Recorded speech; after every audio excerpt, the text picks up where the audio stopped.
What's up guys, I'm Nathan and this is Full Throttle Cars. We have a very exciting video for you today. It is probably maybe the final video in the Polaris Ranger rebuild series. We got the engine rebuilt and it is actually running. So with that said, let's hop straight into the video.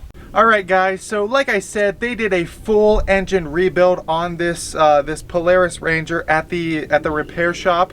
Nick and I didn't do the repair ourselves because that's a bit of an involved repair that I'm not sure I would be able to do on my own without messing something up. So in a full engine rebuild, what they end up doing is completely tearing this engine apart. They strip it all the way down to the bare blocks.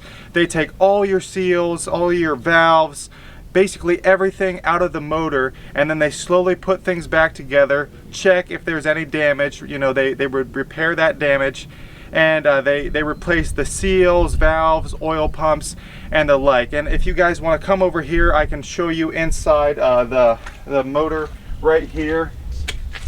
I can show you guys everything that they replaced outside of the motor itself. So if you just look in here, you can see that there are a lot of new parts. Everything that is shining in here right now, I just did give it a wash, but this is new, this is new, this is new.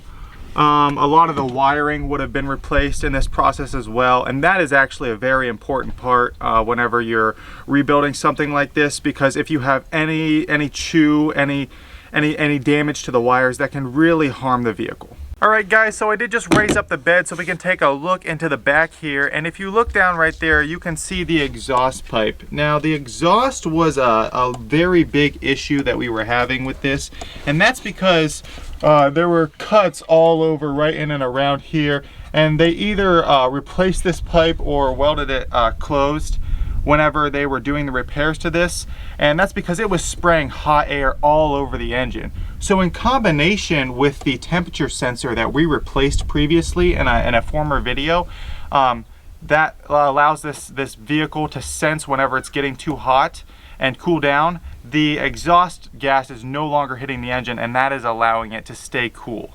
Now also what we did personally, we did not do this in a video, but we replaced the air filter right here, and then there were also oil filters that were replaced by the repair shop that we took this to.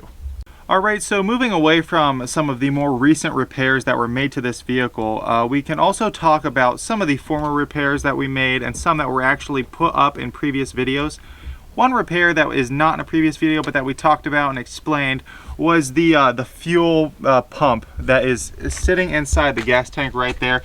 You can see all these pipes and wires coming into there. Those actually go to the fuel pump and allow this Ranger to get fuel pressure, and that's something that often has to get replaced on these. And if you take that to a repair shop, they're going to charge you probably $600 if they're like Polaris certified, because they don't want to go inside the fuel tank. They want to pull the entire fuel tank out and put in a new one, and that's a $600 repair compared to, say, you do it yourself or you take it to like a third-party repair place. They're going to charge you more like $100 for that. And so whenever we replaced that fuel pump, we got the pump, a filter that goes inside of the fuel tank, and some wiring. And so that was a very interesting and somewhat of a fun repair that I did myself.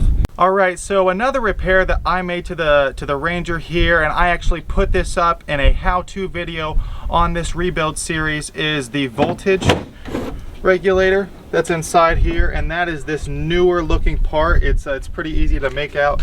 It's got the heat spreaders on it. That was a very simple repair, other than a couple hard to get out bolts that were on top and on bottom right here, but there were just a couple plugs after that, and I was able to get this Ranger to actually charge and start, because there are two things that will sometimes go wrong with the charger on your Ranger, or at least on this model of your Ranger. One is the stator. That is a very, very involved repair that can take a professional to be able to do it. The other is this voltage regulator, and it's a very simple repair that I'm very glad that I did myself and learned how to do. Alright, now we're going to see the beauty of all the repairs that have been done to this Ranger and start this thing up.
Alright guys, that is going to do it for today's video. If you did enjoy, please be sure, please drop a like and hit that subscribe button. What helps even more is if you comment. Things that you guys could comment are maybe issues that you're having with your own Ranger. Now I have done some repairs. I'm by no means a professional, but if you are having similar problems, maybe you could drop a comment, tell me about it. Maybe I could tell you how I did things myself. Also, Nick and I are starting a new shorts channel. We actually have a couple videos up. We will put a link to that in the description below. Please check that out, like the videos as well. And that's going to do it for today's video. Bye guys.